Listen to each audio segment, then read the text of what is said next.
దృష్టి పెట్టేసరికి ఇప్పుడు తిరుమలకు వచ్చే నెయ్యి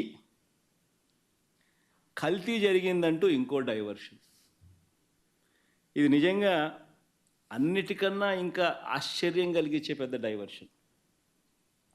ఎందుకనంటే చంద్రబాబు నాయుడు అనే వ్యక్తి ఎంత దుర్మార్గుడు, ఎంత అన్యాయస్తుడు అని అంటే, నిజంగా దేవుడిని కూడా రాజకీయాల కోసం వాడుకోగలగాలి అని ఆలోచన చేయగలిగిన వ్యక్తి ప్రపంచ చరిత్రలో ఎవడు ఉండడు. ఇంత అన్యాయస్తుడు ప్రపంచ చరిత్రలో ఎవడు ఉండడు. దేవుడు నీ రాజకీయాల కోసం ఉపయోగించుకోవాలి అని ఆలోచన చేయగలిగిన దుర్మార్గమైన మనస్తత్వం ఒక చంద్రబాబు నాయుడు గారికి మాత్రమే ఉంటాయి.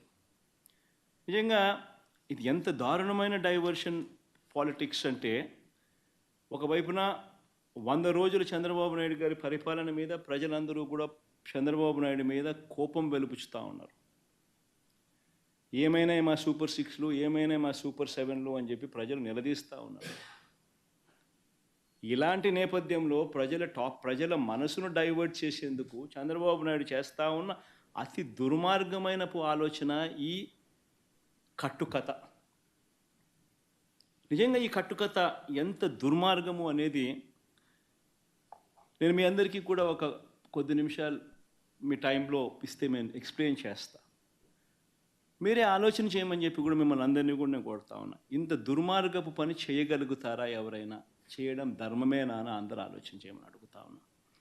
ఎందుకనంటే కారణం ఏమిటనంటే, ఈరోజు తిరుమలకు స్వామివారికి వచ్చే ఈ నెయ్యి, ఈ తిరుమలకు వచ్చే ఈ నెయ్యి చంద్రబాబు నాయుడు గారు అన్న మాటలు, దీనికి సంబంధించి ఈ నెయ్యిలో కల్తీ జరిగింది అంటూ తాను అన్న మాటలు నిజంగా ఎంత దారుణమైన మాటలు అంటే, నాసరికమైన ఇంగ్రీడియంట్స్ వాడారని, తిరుపతి లడ్డులో యానిమల్ ఫ్యాట్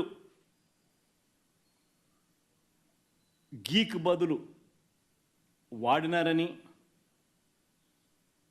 ఇదే పెద్ద మనిషి చంద్రబాబు నాయుడు ముఖ్యమంత్రి హోదాలో ఉంటూ ఒక ముఖ్యమంత్రిగా తాను మాట్లాడిన మాటలు ఇవి.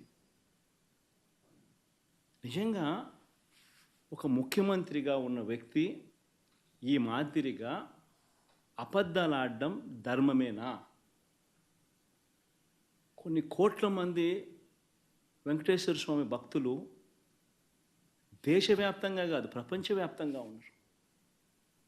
వారందరి మనోభావాలతో ఆడుకోవడం ధర్మమేనా?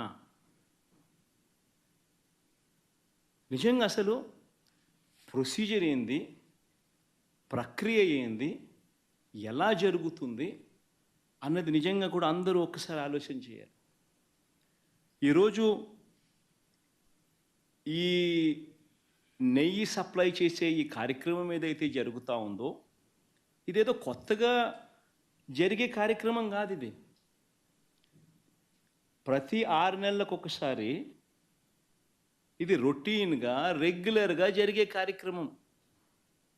ప్రతి 6 నెలలకు ఒకసారి ఆన్లైన్లో టెండర్లు పిలుస్తారు. ఆ ఆన్లైన్లో పిలిచిన టెండర్లకు ఆధారంగా కంపెనీలు కోట్ చేస్తాయి. L1 ఎవరికి వస్తారో వాళ్ళని బోర్డు అప్రూవ్ చేస్తుంది. ఇది రొటీన్గా 6 నెలలకు ఒకసారి రొటీన్గా జరిగే కార్యక్రమం. మరి రొటీన్గా జరిగే ఈ కార్యక్రమం ఏదైతే ఉందో, దీనికి సంబంధించి ఆ